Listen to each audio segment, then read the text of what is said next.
Je peux vous le dire tout de suite, moi. Sur le téléphone, si ça vous ennuie pas. Mais le téléphone, il est en charge. Alors après, vous l'écrivez, vous l'enverrez tout à l'heure. Si ça vous ennuie pas. Non, je m'en reviens pas. Merci beaucoup. Ils vont m'envoyer les ça ira. Eh bien, bonsoir à tous.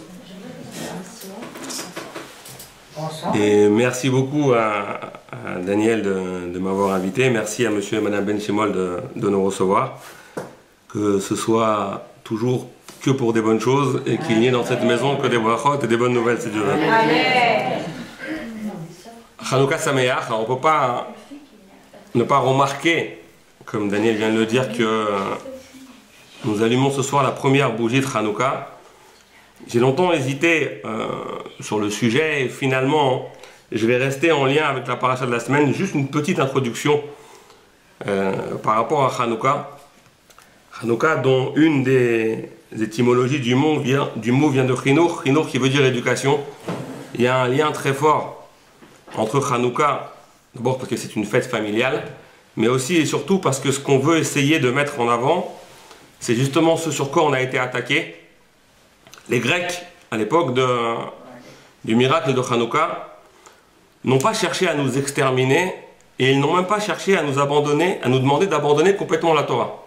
Ils avaient ciblé quelques mitzvot en particulier, notamment la Mila, Shabbat, Rosh Chodesh, et ils s'étaient abrogés certains droits, parmi les plus dramatiques d'ailleurs, mais en aucun cas, ils ne demandaient aux Juifs d'abandonner toute la Torah.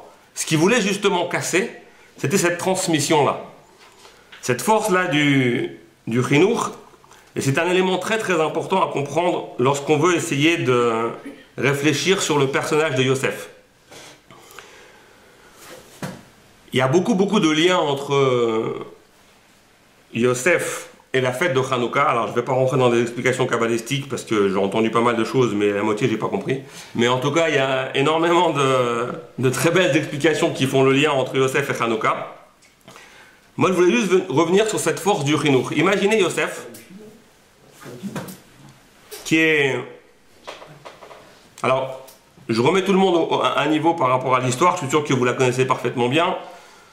12 frères, on va parler que des frères pour l'instant. Yosef qui semble être privilégié par son père et finalement qui fait des rêves, qui les raconte à son père et à ses frères. Ses frères qui le prennent en haine et qui, après avoir décidé dans un premier temps de le tuer, puis de l'abandonner dans un puits rempli de serpents et de scorpions, décide finalement par le vendre.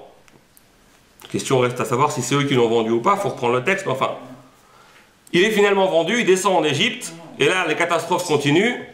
Il est harcelé par la femme de son maître, qui finit par l'accuser de tentative de viol, et il se retrouve emprisonné pendant 12 ans.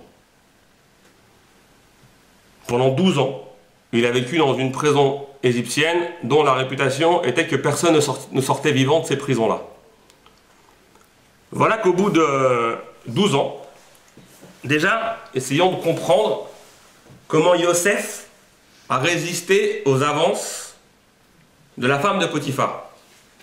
On dit dans la Gemara que tout celui qui après 120 ans, au moment du jugement, passe devant Dieu et dit « Ben voilà, j'ai pas pu me retenir. J'étais bercé, très porté sur la débauche, etc. Et c'était impossible pour moi de surmonter ça. » On lui dit « Mais ça n'a pas pu être pire que Yosef. » Et pourtant, lui a réussi à surmonter. C'est-à-dire que imaginez quelqu'un qui vient et qui vous dirait « Voilà, j'ai passé toute ma vie à Las Vegas. J'ai côtoyé le monde du showbiz. Et on lui dit, tout ce que tu as vu, c'est rien à côté de ce que Yosef il a subi. Pourtant, lui, il s'en est sorti. Question est simple, comment il a fait? Pendant tout ce temps-là, comment il a fait? Vous savez à quoi on voit ça? Il interprète les rêves du maître échanson et du maître panetier quand il est en prison. 2 ans plus tard, il est appelé urgemment parce que Pharaon fait des rêves. Il en est très perturbé et personne n'arrive à lui expliquer. Il convoque Yosef écoute. Et voilà que Yosef comprend qu'il a la solution au rêve de Pharaon. Imaginez-vous un seul instant. Vous êtes devant celui qui est à l'époque le maître incontesté du monde. Il règne sur le monde entier. Il est là, il est blanc comme la neige, il ne tient plus en place parce qu'il est perturbé par ses rêves. Et vous avez la solution. Vous savez exactement quoi lui dire pour l'apaiser. Comment vous vous sentez à ce moment-là? Terrifié. Terrifié. Ah non, au contraire. Supérieur. Fier. Enfin, la roue tourne. C'est le jackpot. Ah ouais. Ça fait 12 ans qu'il souffre. Ça fait 12 ans qu'il vit un martyr et là, il a à ses pieds le monde entier. Moi, à sa place, je gonfle le torse, je fais les 100 pas et je négocie. C'est le moment de prendre ta revanche sur le monde, Yosef. Qu'est-ce que va faire Yosef à ce moment-là? Un truc complètement dingue. Yosef, il vient et il dit Bil Adai. Elohim Ya'aneh Shalom Paro. Il fait alors, regarde, je te dis tout de suite à Pharaon, hein, c'est pas moi qui vais t'expliquer ton rêve, c'est Dieu. Moi, je suis rien. En Kelo, c'est traduit Bar Mirchmati, c'est-à-dire, ça n'est pas ma sagesse qui va t'expliquer. Non, mais Yosef, t'es pas un peu fou? Tu parles de Dieu à Pharaon, mais il se prend pour Dieu. Tu crois qu'il va réagir comment? Tu as besoin de prendre ce genre de risque. Mais fais le beau, négocie, demande tout ce que tu veux, il est à tes pieds. Non. Yosef, ça c'est pas moi. Ça, il faut que tu saches que c'est pas moi qui explique tes rêves, ça c'est Dieu qui m'a donné la solution. Il a voulu rester modeste. C'est ça qui est incroyable. Comment il a fait? Comment il a fait après tout ce qu'il a vécu pour ne pas bouger d'un millimètre? Yosef, c'est resté Yosef. Ça s'appelle la force du chinour. Ça s'appelle la force de l'éducation. Quel que soit le danger auquel il est confronté, quelles que soient toutes les péripéties qu'il a connues, Yosef, c'est resté Yosef. Vous savez, il était à 2 doigts de craquer. Quand il y a eu cette fameuse fête où la femme de Potiphar l'a attrapé en essayant d'obtenir de lui ce qu'elle voulait, il a eu un moment d'hésitation. À ce moment-là, il a failli plonger. Vous savez ce que la Torah nous dit? Qu'il a vu à la fenêtre l'image de son père. Oh, mais attendez, on fait tous des bêtises dans la vie, n'est-ce pas? Chacun à son niveau. Voilà. J'ai décidé que j'allais pas manger de chocolat aujourd'hui. D'accord? Pour autant, à un moment donné, je peux me laisser glisser. Dites-moi, avant de faire une bêtise, à quoi vous pensez? La dernière chose auquel vous allez penser, c'est au régime ou à la promesse que vous êtes en train de faire ou à n'importe quoi d'autre. Vous allez vous avaler le chocolat et vous allez surtout penser à rien. Avec ton chocolat. Non, mais surtout que c'est fait ce soir. Ouais.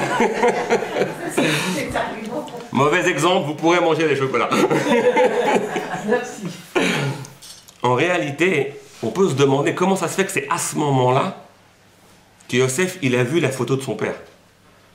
Il n'y a qu'une seule explication. C'est parce qu'il l'a toujours vu.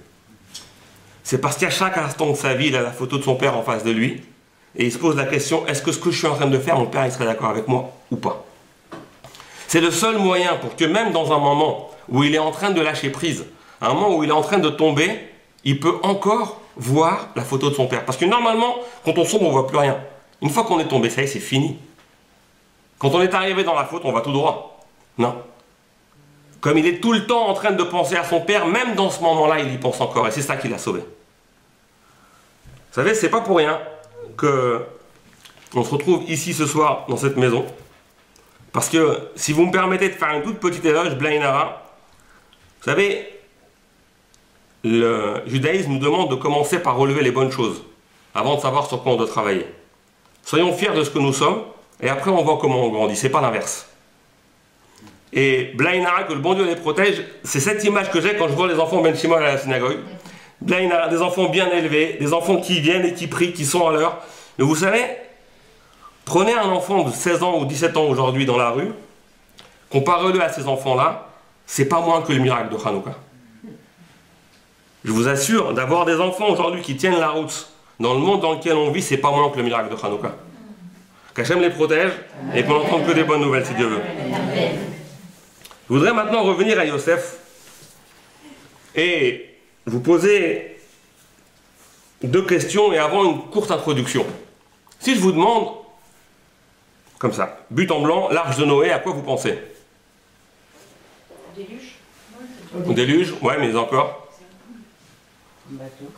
Moi, quand on me dit l'arche de Noé, je pense à la chanson. Vous vous rappelez de la chanson? La petite licorne, là. Pourquoi je vous dis ça? Parce qu'on a souvent tendance à prendre les histoires de la Bible comme des contes de fées. Et à voir ça, voilà, c'est les contes des mille et une nuits, c'est joli, ça nous endort. L'histoire de Yosef, elle est magnifique, elle est super belle, c'est sympa, c'est plein de suspense, on pourrait en faire un film même. D'ailleurs, je crois qu'il y en a qui vont essayer. Mais en vérité, si on reprend par exemple le déluge, c'est tout sauf un bel événement. Vous imaginez des centaines, des milliers de morts, tous ces animaux. C'est-à-dire qu'on oublie, on veut idéaliser la chose, et on a tendance à dire ça un petit peu comme des comptines. Vous savez, l'histoire de Yosef, c'est pareil. Remettez-vous depuis le début de l'histoire, où on a vu des frères qui veulent tuer un autre frère. Mais vous imaginez le trauma d'un frère de savoir que ses autres frères veulent sa mort? Jeté dans un puits, vendu comme un vulgaire esclave. Mais c'est incroyable cette histoire. Déjà, on le voit quand il y a Yosef et ça. Ça, c'est encore pire. Je ne sais pas si c'est pire ou même, mais ça aussi, c'est pareil.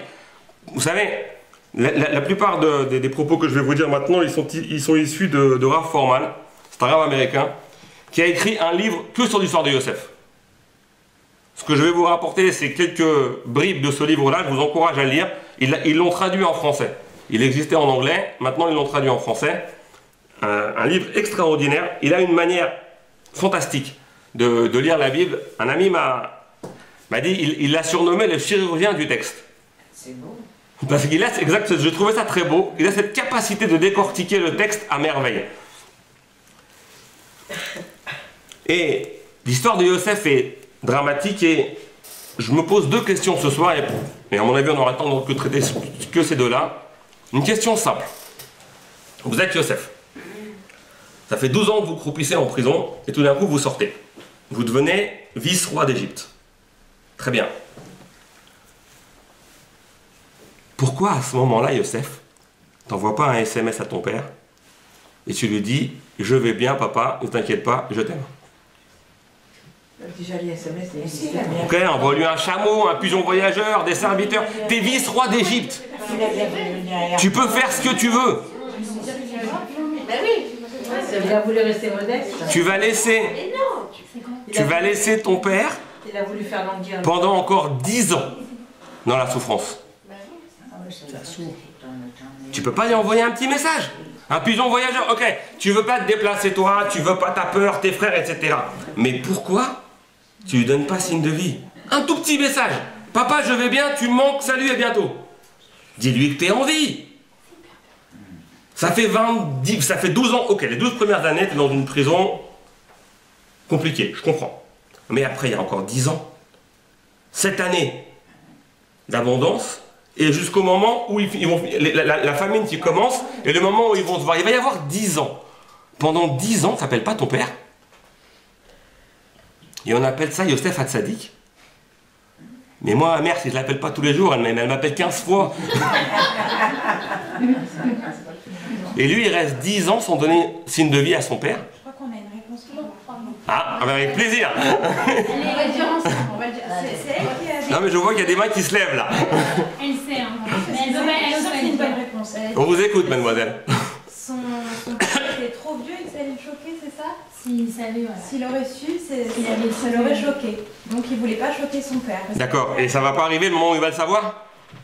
Mais si, mais en fait, ils ont appelé sa petite fille. Très bien. Elle savait très bien chanter. Et il a Ce que tu dis, c'est très joli. Ils ont appelé Sarah Batacher, la fille de Hacher, qui est venue, qui a chanté une chanson à son papy pour lui raconter. Mais ça, elle pouvait le faire tout de suite après.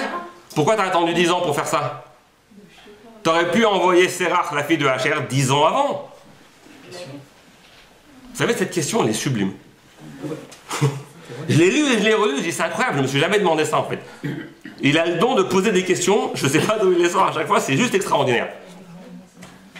C'est vrai, on lit le texte, on est habitué, on passe les pages, bon, magnifique l'histoire, et puis on est dans le suspense. Voilà, on va arriver à la paracha de Miketz, et puis après, Vaïgash, il va se battre avec Yehuda, et puis finalement, il va retrouver son père. Mais tu l'as laissé pendant 10 ans dans la souffrance. Et je pose une autre question encore pire. Dites-moi, comment ça se termine cette affaire? Mal? Il ne reverra pas ses frères, puisqu'il justement il reste dans le refus de revenir en Égypte. Non, ses frères, il va les revoir. Mais non, c'est bien, et malgré tout, il n'y aura pas de lien. Le lien est brisé. Ok. Je pose la question simple. Happy end ou pas? Si, bien sûr. Oui, happy end, n'est-ce pas? Oui. Ok. Alors on va voir si c'est happy end ou pas. Happy end jusqu'à un certain moment. Bon. A priori, les 17 dernières années de la vie de Jacob ont été magnifiques. Il ne s'est rien passé, il avait toute sa famille auprès de lui. La Torah ne nous raconte pas d'éléments particulièrement notoires. On a l'impression que ça termine plutôt bien, non? Qu'au final, les frères se sont parlé, ils se sont rencontrés, ils sont tombés dans les bras, ils ont pleuré. Après, ils ont été jaloux, les Égyptiens, il fallait qu'ils repartent. Qui ça? Les Égyptiens, ils étaient jaloux du peuple juif. Ok, ça c'est après. Mais en tout cas, au niveau de l'histoire de Yosef et ses frères, de la famille de Yosef. Oui, c'est bien. Happy end? Oui. Oui? Ok. Lui, il n'avait aucune animosité envers ses frères. Ok. Alors que ses frères ont voulu d'avoir fait ça. Pas pareil. Alors, Suzy dit, lui, il n'avait pas... Donc, ok. Aucune animosité envers. Et lui, il avait fait... Il avait... Donc, On est d'accord. Hein. est-ce que... Donc, dans le langage de Suzy, Yosef a pardonné à ses frères? Oui. Oui. Ok. Je vais vous dire ce que vous dira Forman, et on verra si ça correspond. Il a pardonné sans pardonner quand même, parce qu'il a quand même gardé Benjamin. Non, c'est pas assez. Non, mais ça, non, mais ça, c'était passé. D'accord. Il a monté tout un stratagème pour que ses frères comprennent l'erreur qu'ils ont commise. A priori, ils ont compris, non? Avec l'histoire, que ce soit quand ils ont emprisonné Shimon, ou que ce soit quand ils ont emprisonné Benjamin, il semble que les frères, en tout cas de la sublime réaction de Yehuda au moment où il se propose de se porter esclave à la place de Benjamin, il semblerait que dans sa grande tirade, Yehuda ait parfaitement compris la situation et il ait parfaitement compris qu'ils avaient fait a priori une grosse bourde. Oui, parce qu'ils Yosef s'est mis à pleurer, ils sont tombés dans les bras, on s'embrasse, tout va bien, allez chercher papa, revenez ici. Et puis a priori, happy end. A priori. Ok. Moi, j'ai une question. Oui, avec plaisir. Est-ce qu'il n'a pas cru que son père l'avait abandonné aussi? Ah. Que ses frères l'aient abandonné, trahi, c'est une chose, mais il a pensé, c'est pour ça, pour répondre à la question tout à l'heure, est-ce qu'il n'a pas cru que son père était de mèche Très ou bien. avait voulu la même chose? Qu'est-ce que vous en pensez? C'est pas bête. Oui, non, je sais pas. Quand on veut réfléchir à la Bible, au moment où les événements se passent, Moi, je crois pas à ça. Parce Non. Il n'aurait pas eu son père devant lui tout ce temps. Bah oui, Il y avait le rêve quand même. Bah oui. ça c'est intéressant. Est-ce que... Il a eu son père devant lui tout ce temps. Alors, est-ce que les... Ok, j'entends. C'est une belle remarque. Je vais y revenir. Parce que ce qui se passe, c'est que toutes ces années, avec la femme de Potiphar, il avait son père en face de lui, et c'est son père qui l'a aidé à ne pas aller vers la femme de Potiphar. Donc, quelqu'un en qui on a quelque chose, on a été trahi, on n'a pas cette image-là, et si on a cette image-là, ben, on est poussé à la faute. Au contraire. Alors que justement, l'image de son père l'a freiné. Donc c'est pour ça que c'est pas possible qu'il ait pensé que son père l'ait poussé à ça. C'est intéressant. Du coup, les deux avis sont très intéressants. Alors, je reviens. Nous, quand on lit la Bible, on est... Comment ça s'appelle ce principe-là? En multiplex, voilà, c'est le mot que je cherchais. C'est-à-dire qu'on voit tous les tableaux en même temps. Mais venez, on se remet au moment où Yosef prend le départ pour l'Égypte, vendu comme esclave. Qu'est-ce qui se passe dans la tête de Yosef? Nous, on sait ce qui s'est passé. les frères vont rentrer, ils vont tremper la tunique de Yosef dans le sang d'un animal, et ils vont dire, Akerna, au père, reconnais s'il te plaît, à Yaakov, et Yaakov va dire, c'est la tunique de mon fils, il a été dévoré par un animal. Ça, c'est ce que nous, on sait de l'histoire. Mais est-ce que Yosef sait ça? Non. Yosef, il voit que pendant 12 ans, il croupit en prison et qu'il n'y a personne qui vient le chercher. Il est là. Il dit, mais qu'est-ce qui se passe? Qu'est-ce qui s'est passé juste avant? Comment Yosef, il s'est fait attraper? Yosef, il s'est fait attraper parce que son père lui a demandé, sans qu'on sache pourquoi, sans que lui-même sache pourquoi. La Torah ne dit absolument pas pourquoi Yaakov a envoyé Yosef chez ses frères à Shrem. Yosef a été. Pourquoi? On ne sait pas. Par contre, on sait comment ça a fini. Comment le père de Yosef a réagi lorsque Yosef a raconté le deuxième rêve? Vous vous rappelez? Il est choqué parce que le soleil... Il n'est pas seulement choqué, il lui tombe dessus. Il le sermonne sérieusement. Il dit, mais comment tu peux dire une chose pareille? Quoi, on va venir, toi, ta mère et moi, se prosterner devant toi? Non, mais qu'est-ce que tu racontes? Yosef, il se fait sacrément remonter les bretelles par son père. Alors on se remet dans la tête de Yosef. Son père ne veut pas entendre parler de son rêve. Il l'envoie chez ses frères, on ne sait pas pourquoi. Dès qu'il arrive, ses frères, boum, la mort. Finalement le puits, finalement la vente. Quoi qu'il en soit, rien de bien sympathique. Il termine en prison où il croupit 12 ans. Dans la tête de Yosef, il se passe quoi? Il pense que ses frères ils sont rentrés à la maison. Il peut penser que ses frères sont rentrés à la maison. Ils ont dit, écoute papa, c'est pas difficile, c'était lui ou nous. Et puis, c'est pas comme si c'était pas déjà arrivé dans l'histoire. C'est pas comme si son père avait pas fait exactement la même chose avec son oncle Esav. C'est pas comme si son grand-père avait fait exactement la même chose avec Ishmaël. Yosef, dans sa tête, il est en train de se dire que son père a fait un choix. Il peut, c'est une hypothèse. Yosef peut penser que son père a fait un choix. Et que manque de peau, c'est pas lui qui l'a choisi. Yosef restera toujours un bon juif, mais finalement loin de la famille. C'est pas le moment de me téléphoner. Voilà, merci. Yosef restera toujours un bon juif, mais loin de la famille. Et regardez, c'est impressionnant. J'ai noté les psukim, comment Yosef va nommer ses deux enfants. Ménaché et Ephraim. Quelle est l'explication de la Torah sur ces noms? Parce que Dieu m'a fait oublier toutes mes tribulations et la maison de mon père.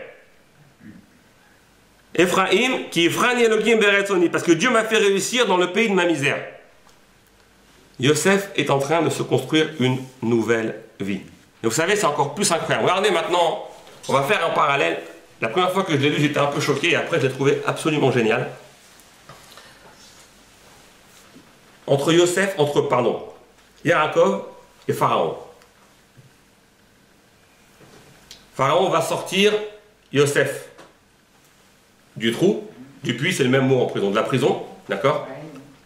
Il va l'habiller,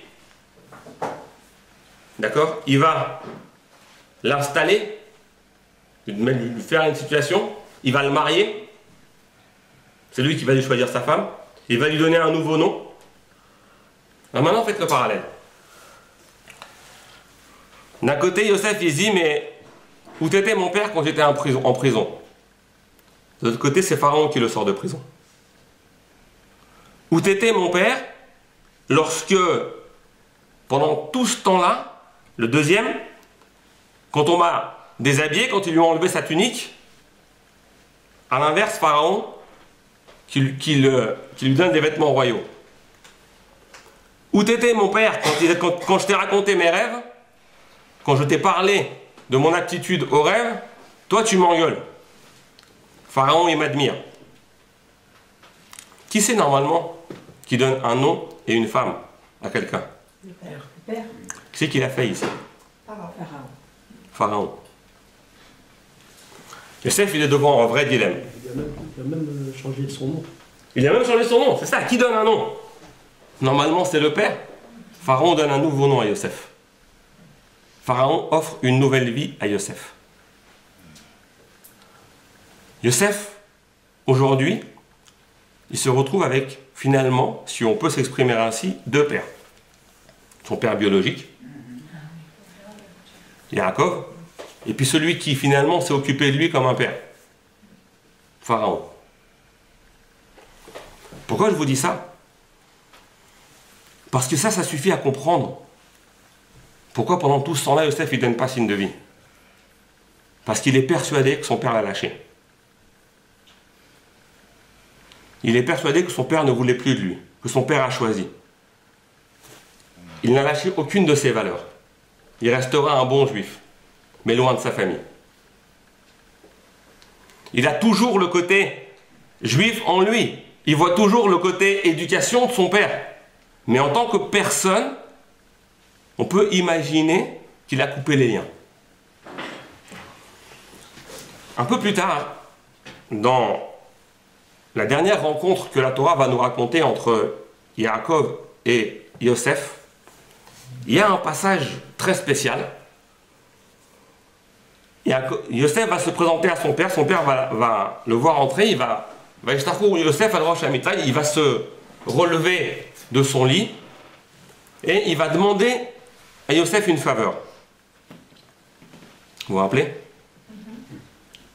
De ne pas l'enterrer en Égypte. Yosef réagit du tac au tac. Je le ferai.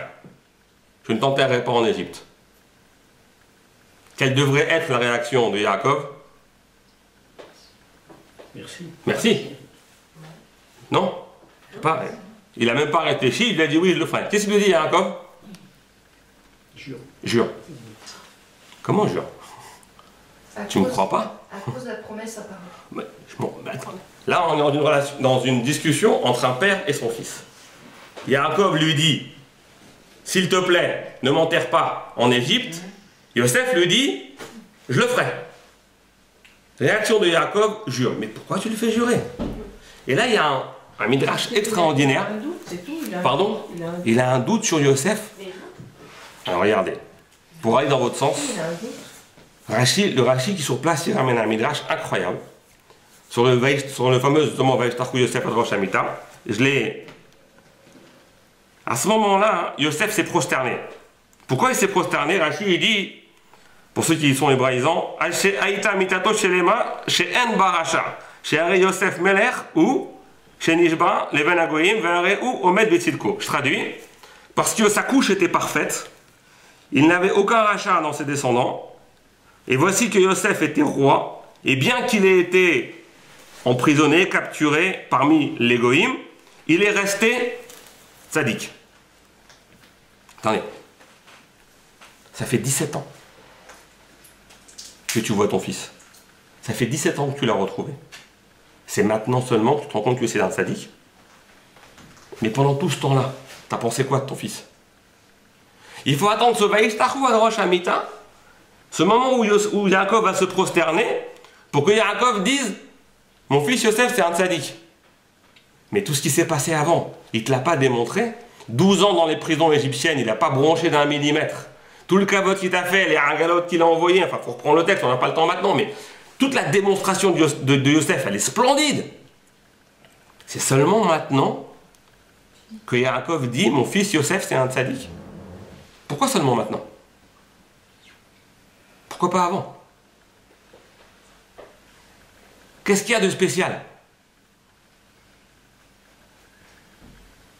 Ne me regardez pas comme ça, j'ai très peur.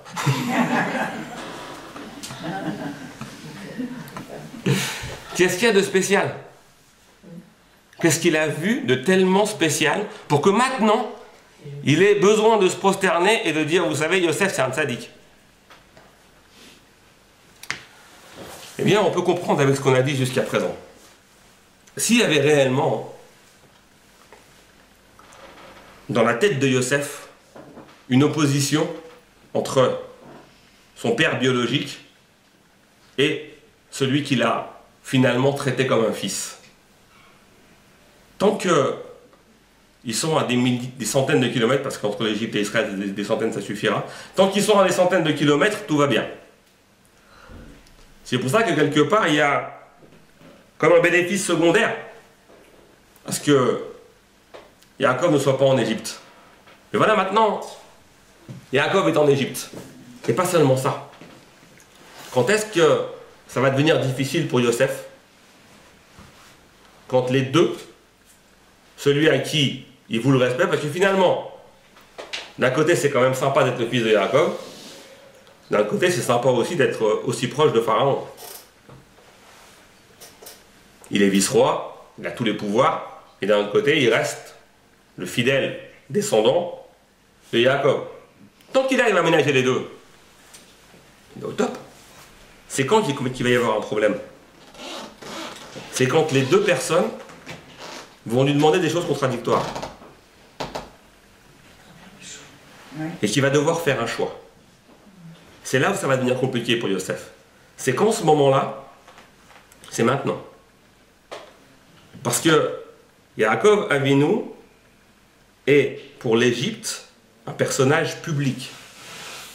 La Torah elle-même témoignera qu'elle dira, de mémoire, Evel Gadol Zebe Misraïm. Ce fut un grand deuil pour l'Égypte, la perte de Yaakov. L'Égypte tout entière a porté le deuil de Yaakov. Il est sûr et certain que Pharaon prévoyait des funérailles nationales. Genre Johnny Hallyday. Non, c'était pas des nationales, ça c'était des populaires. Il faut faire la différence.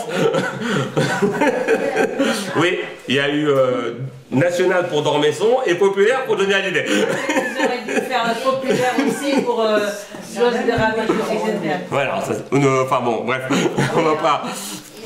Quoi qu'il en soit. À titre d'exemple, Forman donne cet exemple-là. Imaginez que la reine d'Angleterre, on ne lui souhaite pas de mourir, hein, elle en a encore pour un bout de temps, je pense. Elle vient qu'à mourir et tout d'un coup, elle décide d'être enterrée à Madagascar. Vous imaginez la honte pour le pays? Comment la reine d'Angleterre, elle ne va pas être enterrée en Angleterre? C'est impossible une chose pareille. C'est le même coup de poignard que Yaakov Avinu est en train de faire à Pharaon. Je ne veux pas être enterré en Égypte. Imaginez la position du vice-roi devant une alternative comme celle-ci. Qui il va écouter? Pharaon ou Yaakov? Son vrai père ou celui qui l'a traité comme tel? Yaakov. Ça, maintenant qu'il vient et que sans hésiter, il dit effectivement, je vais faire comme tu as dit et j'ai aucun problème, je te le jure. Alors là, son père, maintenant, il est certain que Yosef n'a pas bougé d'un millimètre. Malgré toute l'estime qu'il voue à Pharaon, le lien entre Yosef et Yaakov n'a pas bougé. Tout le doute que Yosef a pu avoir sur ce qui s'est passé, tout le quiproquo qu'il a pu avoir, tout ce que Yosef a encaissé sur son père, finalement, dans sa tête, ça n'a pas bougé. Mais comment Yaakov a pu avoir ce doute en lui? Quelle force? Excellente question. Regardez ce qui va se passer. J'ai pas le texte, mais il faut reprendre les psukim, c'est très joli à voir dans le texte. Lorsque Yosef va revenir vers Pharaon et va lui dire, tu sais, je vais aller enterrer mon père en dehors de l'Égypte. Pharaon va lui dire, c'est hors de question. Que va lui répondre Yosef? Mais je peux pas, j'ai juré. Il dit, bah, je m'en fous. T'as qu'à annuler ton vœu. Et qu'est-ce qu'il lui répond? Yosef lui dit, pas de problème. Mais je te rappelle qu'à toi aussi, je t'avais fait un vœu. De jamais dire à qui que ce soit que je maîtrisais une langue de plus que toi parce que c'était honteux pour toi. Si tu me délies du premier, tu me délies du deuxième. Et c'est uniquement comme ça qu'il l'a tenu et que Pharaon l'a laissé partir. Sans ce serment-là, probablement que Pharaon ne l'aurait pas laissé partir. Alors, excusez-moi, c'est pas ça. C'est que vous dites que Yaakov doutait de son fils Yosef. Non. J'ai dit qu'il lui a exigé de jurer. Et la question c'était, est-ce qu'il doute? En réalité, c'est pas du tout qu'il est en train de douter. Mais quoi qu'il en soit, il était devant, même si c'était pas un doute, pour Yosef, l'épreuve était énorme. Parce que maintenant, et pour la première fois de sa vie, il allait devoir choisir entre son père et Pharaon. Jusqu'à présent, il s'en est toujours super bien sorti. C'était complètement transparent pour tout le monde. Il a su faire comme il fallait avec son père et comme il fallait avec Pharaon. Seulement voilà. Maintenant, c'est contradictoire. Maintenant, tu vas devoir choisir. Et le fait que Yosef ait choisi comme il fallait, c'est ça qui a définitivement rassuré Yaakov. C'est pour ça que Rachi dit, c'est à ce moment-là qu'il s'est prosterné. Jusqu'à présent, on est obligé de dire qu'il n'était pas certain. Sinon, pourquoi c'est seulement maintenant que Rachi nous dit que Yosef il s'est prosterné quoi? Tu pouvais pas, Yaakov, pardon, il s'est prosterné. Tu pouvais pas dire 17 ans auparavant que ta couche était parfaite, qu'aucun de tes enfants en est rachat? Pourquoi t'as attendu juste maintenant? Donc c'est a priori bien la preuve que c'était pas complètement clair dans la tête. Même si c'est 1%, même si c'est 1/1000 de %. On est obligé d'admettre qu'il restait l'ombre d'un doute dans la tête de Yaakov. Et le comportement de Yosef lui a complètement enlevé ce doute. Là, à ce moment-là, il s'est prosterné. Voilà une des raisons pour lesquelles Yosef a tenu son père à l'écart et qu'il ne lui a pas donné signe de vie. Maintenant, je reviens à ma deuxième question. Dans combien de temps encore? On a toute la nuit. Non, je ne me permettrai pas. Je pourrais parce que j'ai tout le livre. Hein. Je pourrais vous raconter tout le livre, mais... Oh, encore 2 petites heures? Non. Un quart d'heure, c'est ça? Ouais, très bien. La deuxième question est encore plus dure que la première. Est-ce qu'ils se sont réellement réconciliés? Alors, si on pose la question à des enfants à l'école, les 2/3 des enfants répondent oui, ils se sont réconciliés. Quand on pose la question à des adultes, c'est l'inverse. Les 2/3 disent excusez-moi, Non. ils se sont réconciliés. Puisqu'ils ont tous été virés de l'Égypte parce qu'ils ont trop prospéré. ça, c'est leur petits arrière petits-enfants. C'est pas eux. Eux, ils sont tous morts. Le livre de Shemot, il commence en disant Vayamot Yosef vechol adorahu. Yosef, il est mort et toute la génération, elle est morte. Donc eux n'ont pas assisté à cette catastrophe. Pour autant, c'est très intéressant, et je vous remercie, de soulever que les 2 éléments sont concomitants. On termine avec la séparation des frères, et tout de suite après, on enchaîne avec l'exil d'Égypte. Il n'y a rien entre-temps. On va essayer de revenir là-dessus. Mais j'en étais à la différence entre le point de vue des adultes et le point de vue des enfants, ça s'appelle l'expérience. Sur le papier, on sait très bien que c'est très facile de se réconcilier. Dans la vraie vie, c'est nettement plus compliqué. On sait tous, malheureusement, que l'affaire de famille, c'est jamais très très simple. En réalité, une question très simple qui vient... Non, enfin, je me laisse tomber. Posons-nous la question déjà, est-ce que d'après vous, les frères de Yosef ont fait tchouva sur la vente de Yosef? Oui? Moi, je pense. Je dirais oui. Oui. Très bien. Tout le monde pense que oui? Très bien. Il y a eu 3 rencontres dont la Torah nous parle entre les frères de Yosef et Yosef. C'est tout. La première, c'est la première fois qu'ils se rencontrent 12 ans après. Et la chose incroyable, j'ai eu beaucoup de mal à comprendre ça, et jusqu'à maintenant j'ai lu une très belle explication, mais comment? Vous l'avez pas reconnu? Attendez, n'importe qui, on n'a pas vu quelqu'un pendant 12 ans. Ok, sur l'instant tu ne le reconnais pas, mais tu l'entends parler, tu le vois faire des gestes, tu vois ses mimiques, tu vois son visage, quoi tu vois pas? Tu vois qu'il est en train de vous placer dans l'ordre de votre naissance, qu'il est en train de vous demander des nouvelles de votre père, mais vous percutez pas. Il n'y en a pas un qui se dit, et si c'était lui? Vous savez pourquoi? Parce qu'il n'est pire sourd que celui qui nous veut entendre. Ils étaient tellement... C'était tellement impossible, ils ne voulaient pas tellement que ce soit ça, ils ne voulaient tellement pas, c'est plus français, que ce soit ça, que malgré toutes les preuves qui leur sautaient aux yeux, toutes les évidences qu'il y avait, ils ont refusé de le reconnaître. Vous savez, c'est incroyable. Des fois, on fait des démonstrations aux gens. Mais 1 plus 1 égale 2. Et vous lui répétez 100 fois, et ça ne rentre pas. Parce qu'ils ne veulent pas entendre. Ils ne veulent pas entendre. Bref, première rencontre entre les frères de Yosef et Yosef, c'est au moment où ils viennent, c'est la famine, il les réunit tous, sinon c'est juste qu'elle a terminé de brûler. Il les réunit tous, et il va pour capturer Shimon. Que vont dire les frères? Ah, on sait. Ça c'est parce que on n'a pas entendu les pleurs de notre frère quand on l'a jeté dans le puits. À ce moment-là, ils parlent entre eux. Et ils sont seuls à se comprendre parce qu'ils parlent en hébreu. Yosef n'est pas censé comprendre ce qu'il est en train de dire. Dites-moi, on joue sur les mots.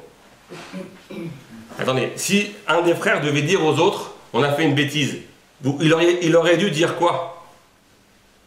On regrette. On regrette quoi? De l'avoir vendu. De l'avoir vendu. Non, non, on regrette de ne pas avoir écouté ses pleurs. Quoi, c'est juste ça que tu regrettes? De l'avoir vendu, tu ne regrettes pas? Vous savez, Inachinami, de l'avoir vendu, on ne regrette pas. C'est très intéressant à retourner voir dans le texte de la semaine dernière, mais c'est badine. C'est un acte de justice qu'ils ont fait. La Torah là-bas, elle explique qu'il y a un digne de Rodef, celui qui vient pour te tuer, lève-toi le premier et tue-le. Là-bas, le Orgechet, et Kadem, le Orgo. C'est-à-dire, à ce moment-là, et pendant encore longtemps, ils vont être persuadés que la stricte justice était effectivement de tuer Yosef. Ce qu'ils sont en train de se reprocher là, c'est de ne pas avoir été sensible à sa détresse. Je vais faire un toute petite parenthèse, on n'a pas beaucoup de temps, je vais vous le ramener assez vite. Le Rambam, il dit que pour faire tchouva, il faut 4 choses. Vidouille, charata, azivatachet, kabbalah le'atid. Le vidouille, c'est exprimer clairement les choses. J'aurais pas dû manger 14 boîtes de chocolat. D'accord? N'est-ce pas? C'est exprimer clairement les choses. Harata, regretter. Azivatachet, c'est abandonner la faute. Et Kabbalah Yaratid, c'est s'engager à ne plus recommencer. Je ne mangerai plus blinéder 14 boîtes de chocolat. Le Rambam il dit que probablement seul le vidouille est une mitzvah. Et les 3 autres aspects, ça compte pas? Non, la mitzvah c'est le vidouille. Pourquoi? Et il explique, c'est très joli à aller voir dans le détail. Parce que Azivat Achet, Charata et Kabbalah Le'atid, c'est juste le meilleur moyen de devenir une meilleure personne conjugué aux 3 temps. Charata, c'est regretter, c'est le passé. Azivat Achet, c'est abandonner la faute, c'est le présent. Et Kabbalah Le'atid, s'engager à ne plus recommencer, c'est le futur. Là, je suis juste en train, au passé, au présent et au futur, de m'éloigner de la faute. Mais le plus important, c'est d'être capable de l'exprimer. D'être capable de reconnaître. Vidouille, c'est Oda'a. C'est être capable de reconnaître. Et ça, c'est me remettre à niveau par rapport à la personne envers laquelle j'ai fauté. Et ça, c'est très, très, très difficile. Reconnaître, vous savez quelles sont les 3 choses qu'un homme devrait apprendre avant de se marier? Les 3 expressions qu'un homme devrait savoir dire à sa femme avant de se marier? D'après vous? Si vous devez dire que l'homme il doit savoir 3 choses, 3 expressions qu'il doit dire à sa femme. Allez, lâchez-vous.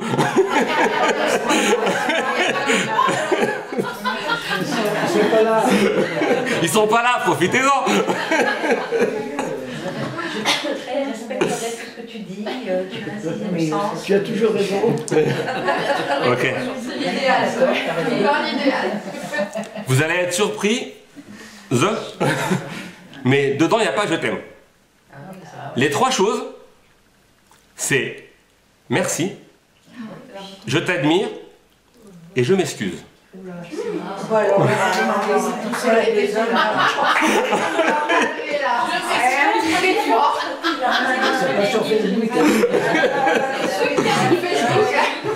te filme pas là. Mais vous savez comment c'est dur de s'excuser? Vous savez combien de temps, pardon de vous raconter ma vie, mais vous savez combien de temps j'ai mis avant de comprendre que je suis désolé et je m'excuse, c'est pas la même chose? Je suis désolée, je m'excuse. Mais vous savez, il m'a fallu des années de mariage avant de comprendre que je suis désolé et je m'excuse, c'est pas la même chose. Pourquoi? Quand je disais à ma femme, je suis désolé, elle me dit, mais moi aussi.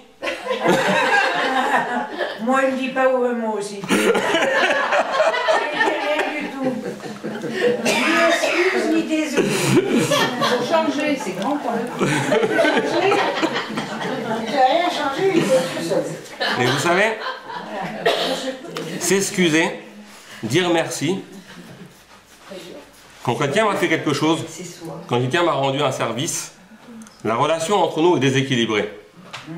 Dire merci, c'est commencer à rééquilibrer la relation. S'excuser, c'est aussi un moyen de rééquilibrer la relation. C'est aussi un moyen de reconnaître qu'il y a eu un déséquilibre, il y a eu quelque chose de foireux dans la relation, et quand on s'excuse, on rétablit la relation. Pourquoi le vidouille d'après le Rambam, c'est tellement important? Parce que c'est ça qui me permet de rééquilibrer la relation. Et peu importe que ce soit avec mon prochain ou avec Dieu, j'ai créé un déséquilibre dans la relation. Il n'y a qu'en l'exprimant clairement que je peux revenir à l'équilibre, que je peux commencer à revenir à l'équilibre. Le Rambam il dit, pour que l'excuse, pour que ça marche, pour que ça s'appelle un vrai vidouille, il faut faire comme à l'école en CE1. Il faut qu'il y ait un sujet, un verbe et un complément. Complément d'objet direct. Comment on dit quand on a... La une des journaux, c'est quoi? Une erreur a été commise dans l'administration. Mais par qui? Qui a fait cette erreur? Une erreur... Mais là, il manque le sujet, là. Là, il manque le sujet. Alors, vous savez, ça c'était pour la théorie. Excusez-moi, j'ai été très vite, mais ça vaut le coup d'y passer du temps. Maintenant, je voudrais revenir aux trois échanges qu'il y a eu entre Yosef et ses frères et voir si à chaque fois, les conditions d'une bonne teshuva sont réunies.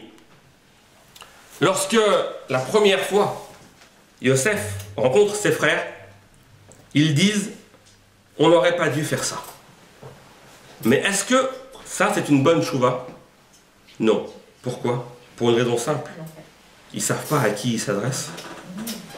Ils ne sont pas en train de parler à Yosef. Ils ne le connaissent pas. Ils ne l'ont pas reconnu. Si je ne m'adresse pas à la personne envers qui j'ai fauté, ça ne peut pas s'appeler une teshuva. Le principe de Hoda'a, le principe de reconnaître, c'est pas je dis merci à la personne quand elle n'est plus en face de moi, là ça ne sert plus à rien. Dans la relation, j'ai rien à équilibrer. Si je dis merci à ma femme alors qu'elle n'est pas là, c'est déjà pas mal, j'ai pris conscience que je dois lui dire merci. Pour un bonhomme, c'est déjà un cap, ne croyez pas. Mais en attendant, c'est encore pas suffisant. La deuxième fois qu'ils se sont rencontrés, on est devant le même principe. Même si la tirade de Yehuda est magnifique. Vous savez, c'est pas pour rien qu'il s'appelle Yehuda. Yehuda, c'est celui qui sait reconnaître. Comme avec l'histoire de Tamar, comme avec l'histoire... C'est pour ça que nous, on s'appelle Yehudim. Je pense que la vie vous a déjà fait ce cours-là. C'est très très joli sur la définition de pourquoi on s'appelle Yehudim. Savoir dire merci, savoir reconnaître. Yehuda, il est capable de dire, vous savez, j'ai enfin compris que mon père, il aimait plus Rachel que ma mère. Mais pour quelqu'un comme Yehuda, dire une phrase pareille, c'est énorme. Il a fait un pas énorme. Mais est-ce que pour autant ça s'appelle qu'on a fait teshuva? Toujours pas. Parce qu'il ne s'adresse toujours pas à Yosef. Alors il va y avoir la troisième fois. La troisième fois qu'ils vont se rencontrer, nous parle la Torah, c'est quand? Au moment où ils reviennent de l'enterrement de Yaakov. Ils ont enterré Yaakov, tous les frères se sont retrouvés, et là il y a une discussion terrible qui démarre entre eux. Je ne vais pas vous le lire en hébreu parce que ça va nous prendre trop de temps. Mais voilà que les frères disent à Yosef, ton père a ordonné avant sa mort, en parlant comme ça.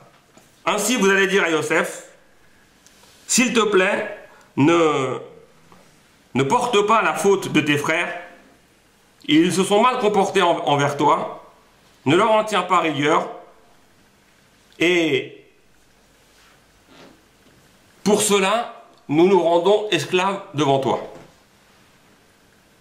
Voilà comment les frères se sont exprimés. Est-ce que c'est une bonne tchouva? Qui demande pardon ici? Le père. Ils sont en train de faire parler le père. Ils sont en train de dire ton père a dit. Mais vous savez, là entre parenthèses, je vous le relis dans les mots parce que, enfin, quand ils ont vu Yosef après la mort, c'est marqué Lo ishtemuni Yosef. En hébreu, il y a 3 mots pour dire peut-être. Peine, c'est quand on ne veut pas que ça arrive. Peine yamout, de peur qu'il meure. Oulaï, c'est neutre. Et il y a lou. Lou, ça veut dire si seulement. Vous savez ce que disent dans le passouk juste avant? Si seulement Yosef nous haïssait. Si seulement Yosef nous tenait rigueur de ce qu'on lui avait fait. Ils sont en train de, quelque part, mais vous savez, c'est terrifiant, quelque part de souhaiter que Yosef les haïsse, parce que comme ça, au moins, il rétablirait la relation, comme ça, il reviendrait à l'équilibre. S'il pouvait nous haïr aussi, eh bien, au moins, on reviendrait à l'équilibre. Donc, vous savez, c'est terrifiant. On n'est tellement pas capable de s'excuser qu'on préfère que l'autre nous déteste, plutôt qu'on ait besoin de demander pardon. Qu'est-ce qui va se passer juste après? C'est le passage que je vais vous dire juste après. Ils vont faire parler le père. C'est quoi la réaction de Yosef? Il va éclater en sanglots. Il va se mettre à pleurer. Mais regardez la réponse de Yosef, elle est aussi terrible. Dans la définition du Rambam, il est clair que les frères n'ont pas fait de tchouva. Parce qu'à aucun moment ils ne se sont excusés auprès de Yosef. À la question, est-ce que les frères se sont réconciliés avec Yosef? D'après le Rambam, la réponse est non. Maintenant, est-ce que Yosef s'est réconcilié avec ses frères? Regardez le... Vayomer Yosef. Yosef leur répondit, n'ayez crainte, je ne suis pas à la place de Dieu. Rachi sur place. Il dit, vous avez fomenté du mal contre moi, mais Dieu l'a transformé en bien. Et il m'a fait tout ça. Et maintenant, soyez sans crainte. Et il parla à leur cœur. Et Rachi, il dit une chose terrible. Vous savez, la discussion continue. Et Yosef dit, jusqu'à ce que vous ne descendiez en Égypte, j'étais considéré comme un vulgaire esclave. Mais maintenant que vous êtes là, vous êtes la preuve que je descends d'une famille noble. Alors vous imaginez, si jamais je vous tue, qu'est-ce qu'on va dire de moi? C'est comme ça qu'un frère il parle. Il est en train de leur dire, vous savez, la seule raison pour laquelle vous êtes encore en vie, c'est parce que sinon, je ne serai plus vu aux yeux des autres comme quelqu'un de noble.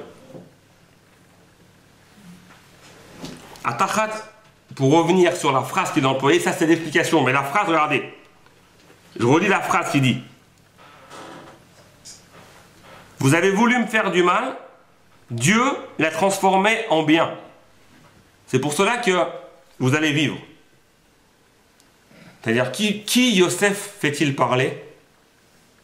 C'est Dieu. Les frères font parler leur père, Yosef fait parler Dieu.